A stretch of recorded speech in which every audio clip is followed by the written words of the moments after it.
सोचिए कि एक ऐसा बैंक अकाउंट है जहां पैसा नहीं जमा होता। अच्छा। हाँ, बल्कि मानसिक शांति, आंतरिक शक्ति और ऊर्जा जमा की जाती है।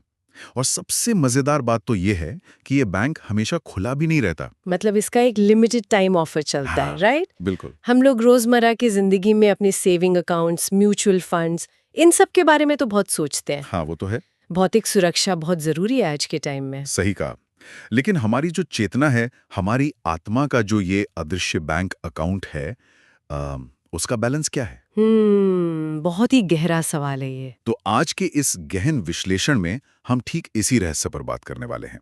हमारे पास आज चर्चा के लिए 15 मार्च 2026 की अव्यक्त बाप दादा मुरली है। और आज का हमारा जो मिशन है ना, वो ये डिकोड करना है कि इस भारी शोर शराबे वाले युग में किसी गहरी बात को सिर्फ सुनने हाँ, और उससे अपनी चेतना में पूरी तरह से समाने के बीच का असल विज्ञान क्या है। ये सच में एक बहुत ही सटीक और प्रासंगिक मिशन है। बिल्कुल, क्योंकि जब हम इस विशेष अध्ययन सामग्री की गहराई में जाते हैं ना, हम्म, तो ये साफ हो जाता है कि ये महज कुछ दार्शनिक विचारों या उपदेशों का संग्रह नहीं है। फिर क्या है ये?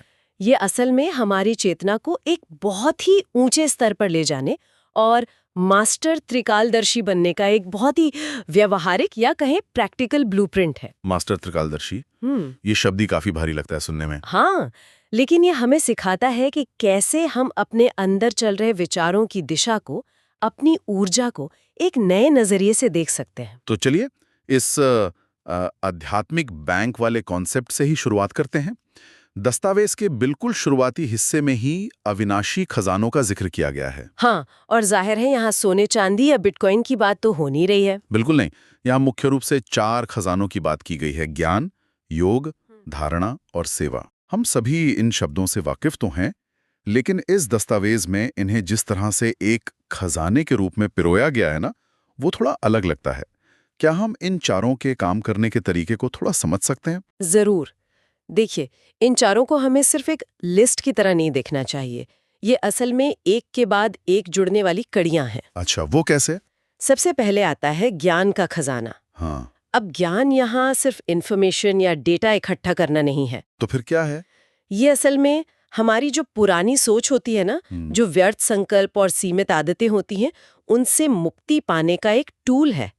सही ज्ञान मिलते ही दिमाग के पुराने पैटर्न टूटने लगते हैं। हम्म, और दूसरा खजाना है योग। बिल्कुल। और योग का सीधा अर्थ किसी फिजिकल एक्सरसाइज से नहीं है यहाँ, बल्कि एक मानसिक कनेक्शन है। मतलब जब मन एकाग्र होकर एक सर्वोच्च सत्ता से जुड़ता है। हाँ, और जब वो जुड़ता है तो वो एक तरह का चैनल बन जाता है जहां से हमें शक्तियां मिलती हैं। हाँ, यानी ज्ञान से हमारा रास्ता साफ हुआ और योग से हमें उस रास्ते पर चलने की शक्ति मिल गई। एकदम सही पकड़ा आपने। और फिर आता है तीसरा खजाना, जो है धारणा। इसका विज्ञान बहुत ही गहरा है। धारणा मतलब? उस ज्ञान को अपनी जिंदगी में उतारना। हाँ, धारणा का मतलब है उस ज्ञान और शक्ति को अपनी पर्सनैलिटी में इस तरह उतार लेना कि वो हमारा एक गुण बन जाए। ओ, जैसे वो हमारी आदत बन जाए। बिल्कुल, ये ना हमारे दिमाग के न्यूरल पाथवेज को फिर से बनाने जैसा है। और जब ये तीनों ज्ञान, योग और धारणा इकट्ठे हो जाते हैं, तो चौथा खजाना यानी सेवा अपने आप घटित होने लगती है। मतलब सेवा फिर कोई ड्यूटी या बोझ नहीं रह जाती। एकदम, वो एक नेचुरल फ्लो बन जाता है जिससे स्वतः ही खुशी और दुआएं मिलती हैं। वाह, ये तो वही खजानों की बात। अब जरा लिमिटेड टाइम ऑफर वाले हिस्से पर आता है। हाँ, संगम युग वाला हिस्सा। बिल्कुल, हम संगम युग के महत्व को तो जानते हैं, लेकिन इस मुरली में इसे जिस तरह एक बैंक के खुलने के समय के रूप में बताया गया है, वो नजरिया बहुत अनोखा है। ये सच में बहुत इंटरेस्टिंग है। समय चक्र या कल्प के इस छोटे से हिस्से को एक ट्रांजैक्शनल नजरिए से समझाया गया है। मतलब पूरे कल्प में यही वो अकेला समय है जब परमात्मा और आत्माओं का सीधा मिलन होता है। हाँ, इसे इस तरह समझा जा सकता है कि केवल इसी समय चेतना का वो विशेष सर्वर या बैंक खुलता है, जहां हमारी जमा की गई आध्यात्मिक ऊर्जा लंबे समय तक काम आती है। बिल्कुल अनेक जन्मों तक। अगर हम इसे आज की भाषा में समझे ना, तो ये ई-कॉमर्स साइट्स पर चलने वाली किसी फ्लैश सेल जैसा है। समय कम है और ऑफर बहुत बड़ा है। एकदम परफेक्ट एनालॉजी है ये। लेकिन मुझे यहाँ एक बात थोड़ी खटक रही है। क्या? अगर परमात्मा का ये बैंक सबके लिए एक ही समय पर खुला है और देने वाला सबको एक जैसा ही खजाना बांट रहा है, हाँ, तो फिर लोगों के अकाउंट बैलेंस में इतना फर्क क्यों होता है? क्या आध्यात्मिक ऊर्जा खर्च करने से खत्म हो जाती है? यहीं पर तो सारा रहस्य छिपा है। इसका अर्थशास्त्र हमारी दुनिया वाले अर्थशास्त्र से बिल्कुल उल्टा है। वो कैसे?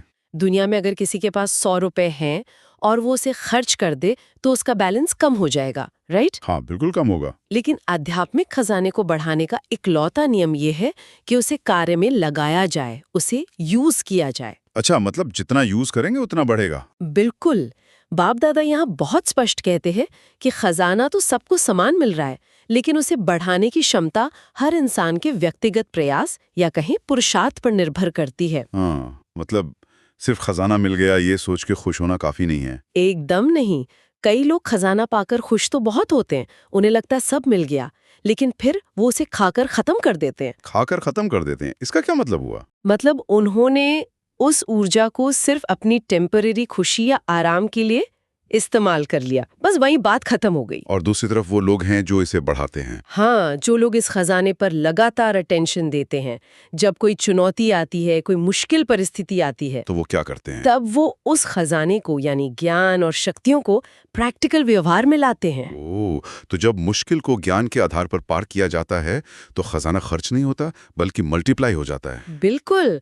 और ऐसे लोग ही धीरे धीरे अनुभव की अथॉरिटी बन जाते हैं। अनुभव की अथॉरिटी, ये टर्म बहुत दिलचस्प है। मान लीजिए किसी ने दुनिया की बहुत सी बेहतरीन किताबें खरीद ली हाँ, और उन्हें अपनी लाइब्रेरी में बहुत खूबसूरती से सजा लिया। देखने में बहुत अच्छा लगता है। लोग तारीफ भी करेंगे कि क्या? वाह क्या लाइब्रेरी है। बिल्कुल।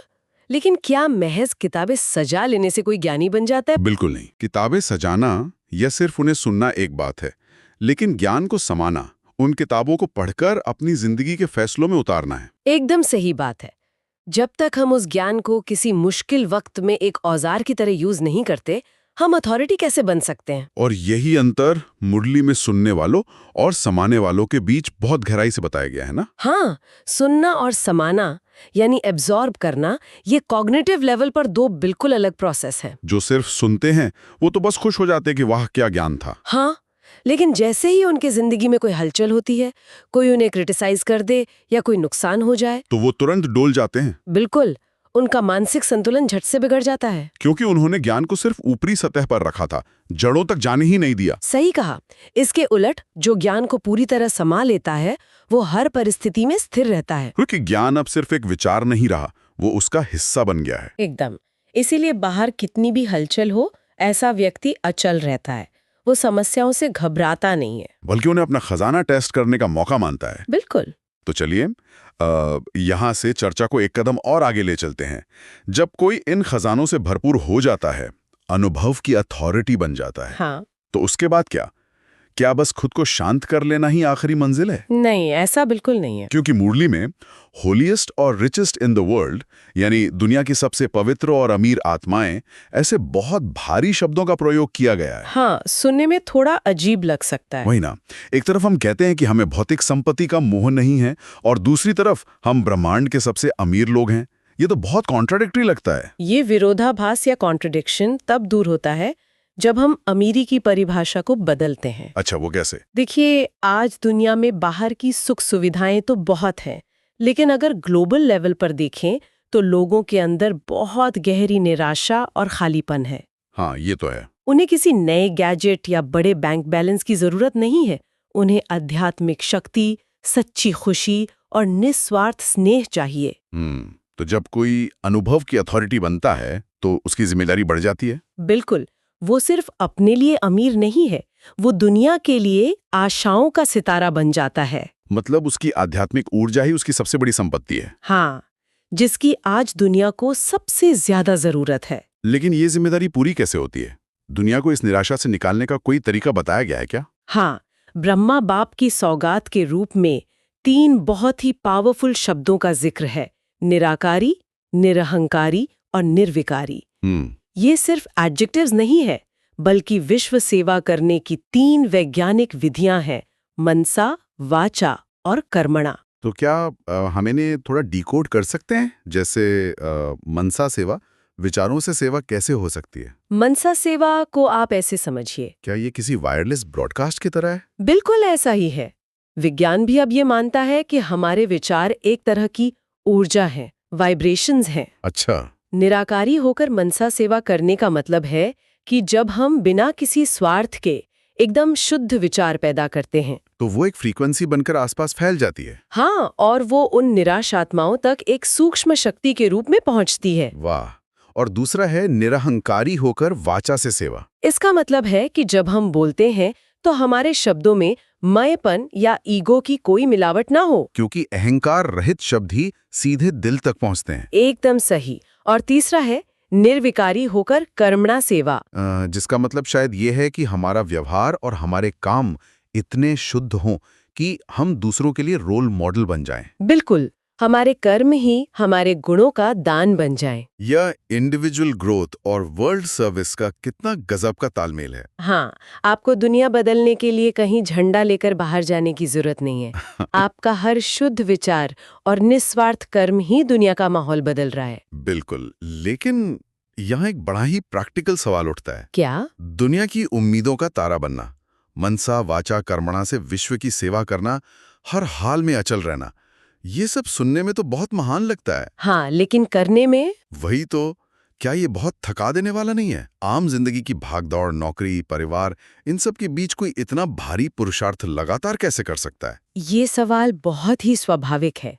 अगर हम इस पूरी प्रोसेस को एक ड्यूटी या काम की तरह देखेंगे ना, तो ये पक्का बहुत भारी और थकाऊ लगेगा। तो फिर इसे आसान कैसे बनाया जाए? इस अध्ययन सामग्री की खूबसूरती ही यही है कि ये इस मेहनत को बेहद आसान बना देती है। मुरली में सबसे सहज पुरुषार्थ बताया गया है स्नेह या प्यार। प्यार?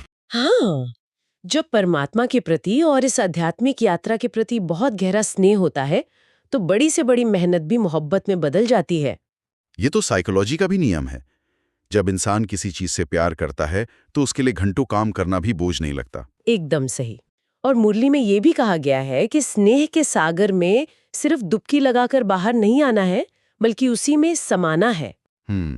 लेकिन इस पूरी प्रोसेस को हर पल याद रखने के लिए एक बड़ी रोचक मनोवैज्ञानिक तकनीक की बात भी की गई है। हाँ, 3 स्वरूपों की ड्रेस बदलना। इसमें चलते फिरते फरिश्ता रूप का अनुभव करने को कहा गया है, जैसे ब्राह्मण सो फरिश्ता और फरिश्ता सो देवता। बिल्कुल। मैं इसे ऐसे देखता हूं कि जैसे कोई डॉक्टर अपनी सफेद वर्दी पहनता है या कोई फौजी अपनी यूनिफॉर्म पहनता है, तो वो तुरंत एक अलग माइंडसेट में आ जाते हैं। हाँ, उनकी सोच उसी वर्दी के हिसाब से ढल जाती है। ये एनालॉजी एकदम परफेक्ट है। और अगर हम इसे थोड़ा और आगे बढ़ाएं? हाँ, बताइए। जब एक डॉक्टर अस्पताल से घर आता है तो वो अपना सफेद कोट उतार देता है ना, हाँ, ताकि वो अपने परिवार के साथ एक आम इंसान की तरह रह सके। वो 24 घंटे तो सिर्फ डॉक्टर नहीं रह सकता। बिल्कुल। इसी तरह ये मुरली हमें सिखा रही है कि हमें अपनी मानसिक ड्रेस को सिचुएशन के हिसाब से बदलना आना चाहिए। ये तो डिटैचमेंट का बहुत ही शानदार टूल है। हाँ, मतलब जब सेवा कर रहे हैं या ज्ञान मार्ग पर चल रहे हैं तो खुद को ब्राह्मण समझना। और जब दुनिया की हलचल बहुत बढ़ जाए तो तुरंत फरिश्ता की ड्रेस पहन लेना। एकदम सही। फरिश्ता मतलब जिसका इस दुनिया से कोई मोह नहीं है, जो प्रकाश की तरह एकदम हल्का है। और फ्यूचर के गोल को याद रखने के लिए देवता स्वरूप। बिल्कुल।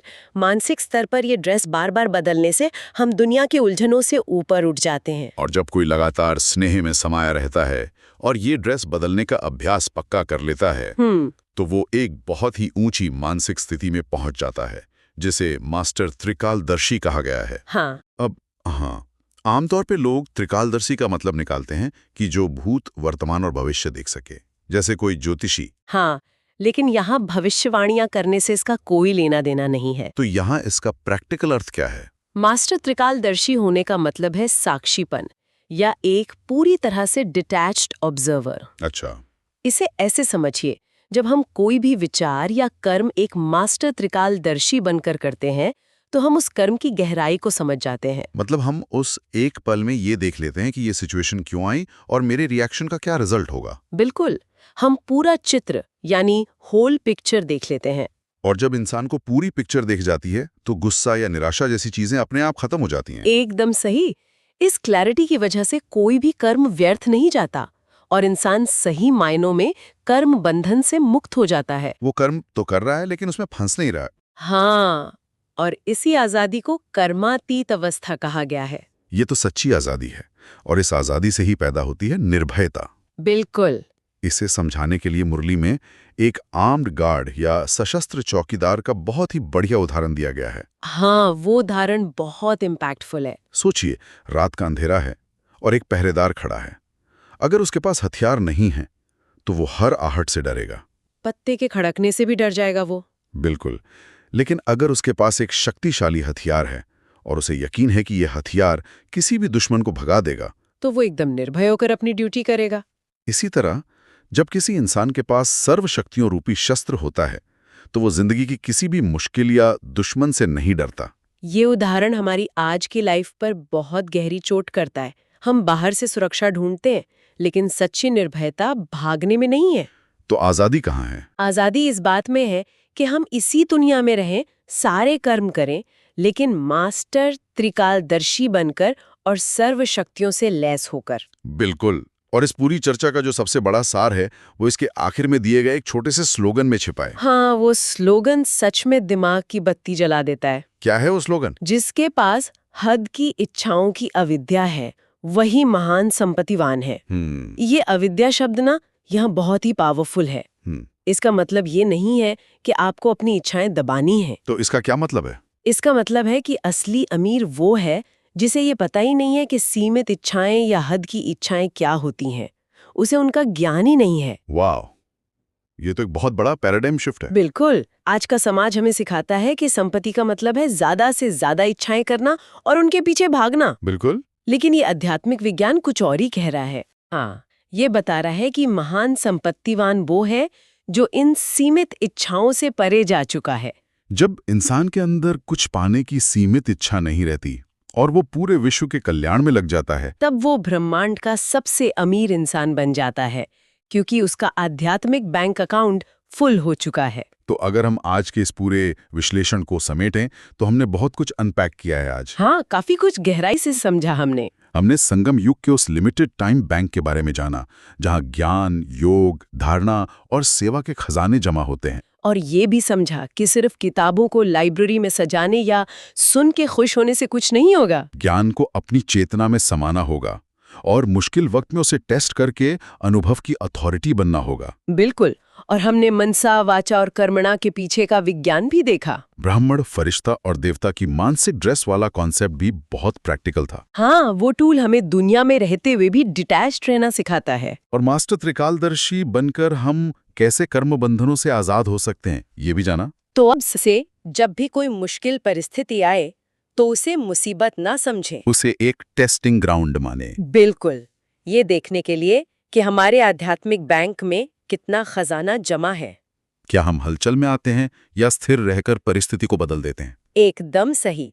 और इस चर्चा को खत्म करने से पहले एक बहुत ही गहरा सवाल है जिस पर हम सबको सोचना चाहिए। हाँ, बताइए। आज हमने देखा कि सच्ची संपत्ति सीमित इच्छाओं का ना होना है।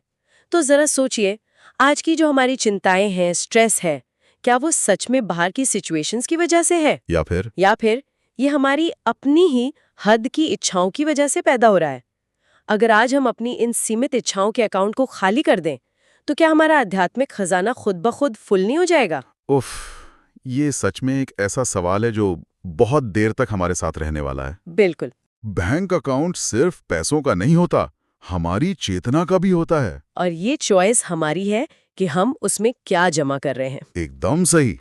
तो इस गहन विश्लेषण के सफर में हमारे साथ जुड़ने के लिए बहुत बहुत धन्यवाद। अगले विषय तक अपनी चेतना के खजाने को बढ़ाते रहिए और साक्षी भाव से इस दुनिया के रंगमंच को देखते रहिए।